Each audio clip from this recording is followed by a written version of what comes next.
سورہ ممتحنہ کی آیت نمبر 8 اور 9 فرمانے باری تعالیٰ ہے لا ينهاكم الله عن الذين لم يقاتلوكم في الدين ولم يخرجوكم من دياركم أن تبروهم وتقسطوا إليهم إن الله يحب المقسطين إنما ينهاكم الله عن الذين قاتلوكم في الدين وأخرجوكم من دياركم وظاهروا على إخراجكم أن تولوهم ومن يتولهم فأولئك هم الظالمون۔ تو اس میں اللہ تعالیٰ نے یہ فرمایا کہ اللہ تمہیں منع نہیں کرتا ان لوگوں کے ساتھ احسان کرنے میں جنہوں نے تمہارے ساتھ جو قتال نہیں کرتے تمہارے ساتھ، تمہیں جنہوں نے گھروں سے نہیں نکالا کہ تم ان پر احسان کرو اور ان پر عدل کرو ان کے ساتھ۔ اللہ تعالیٰ بے شک عدل کرنے والوں سے محبت کرتے ہیں، بلکہ اللہ تو بے شک ان سے منع کرتا ہے جو جنہوں نے تمہارے ساتھ قتال کیا دین میں اور تمہیں گھروں سے نکالا، اور جنہوں نے یعنی سازشیں کر کے تمہیں نکالا کہ انہیں تم جو ہے دوست بناؤ، اور جو انہیں دوست بناتا ہے وہی ظالم ہے۔ تو اس میں یہ ہے کہ جو قتال نہیں کر رہے، اعتداء نہیں ان کی طرف سے مسلمانوں پر، تو ان کے ساتھ تعاون کیا جا سکتا ہے۔ یہ قرآن سے۔ حدیث سے جو ہے صحیح بخاری میں 2946 نمبر حدیث ہے اسماء بنت ابی بکر رضی اللہ عنہما کی، قالت قدمت علی امی وہی مشرکہ فی عہد قریش اذ عاہدوا رسول اللہ صلی اللہ علیہ وسلم۔ اسماء بنت ابی بکر رضی اللہ تعالیٰ عنہ کہتی کہ میری طرف میری ماں آئی میرے پاس، اور یہ مشرکہ تھی اس وقت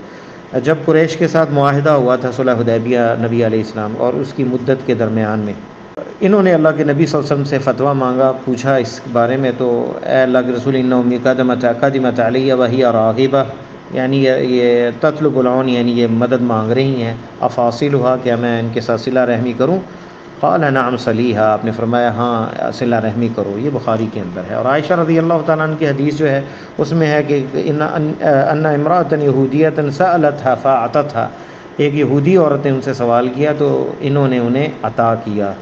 اور اس نے کہا کہ اللہ تمہیں عذاب قبر سے بچائے۔ تو عائشہ رضی اللہ تعالیٰ عنہ نے انہیں انکار کیا، تو نبی علیہ السلام سے جب پوچھا تو انہوں نے کہا کہ انہ اوحی الی انکم تفتنون فی قبورکم، کہ میری طرف وحی کی گئی ہے کہ تمہاری آزمائش ہوگی قبروں میں۔ یہ مسند احمد میں 24,815 نمبر حدیث ہے۔ تو ان دونوں حدیثوں میں یہ دلیل ملتی ہے کہ جو ہے اگر فقراء ہیں، کفار جو ہیں، اور ان کو دیا جا سکتا ہے، ان کے ساتھ تعاون کیا جا سکتا ہے، لیکن علماء کہتے ہیں کہ جو واجب زکوٰۃ ہے وہ نہ دی جائے، اور عمومی طور پہ مطلق صدقہ کیا جا سکتا ہے، الا کہ زکوٰۃ میں صرف بند یہ ہے کہ مؤلفۃ قلوبہم، جن کی تالیف قلبی کے لیے جو نئے مسلمان ہوں یا قریب ہوں اسلام قبول کرنے کے لیے، کہ ان کی تالیف قلبی کے لیے انہیں دیا جا سکتا ہے، ورنہ نہیں۔ جو زکوٰۃ ہے سال بعد جو فرض ہوتی ہے اس میں، لیکن مطلق صدقات دیے جا سکتے۔ کوئی بھی دین ہے اس کا، چاہے یہودی ہے، غیر مسلم ہے، اور وہ فقیر ہے، تو جو فرض ہے زکوٰۃ، اس کے علاوہ جو ہے مطلق صدقات جو ہیں تعاون وغیرہ وہ کیا جا سکتا ہے، خاص کر اگر رشتہ دار ہوں تو پھر اور زیادہ جو ہے اس میں کیا جا سکتا ہے، لیکن شرط یہ ہے کہ وہ محاربین نہ ہوں، یعنی مسلمانوں سے لڑنے والے، ان کے خلاف برسر پیکار نہ ہوں، اور نہ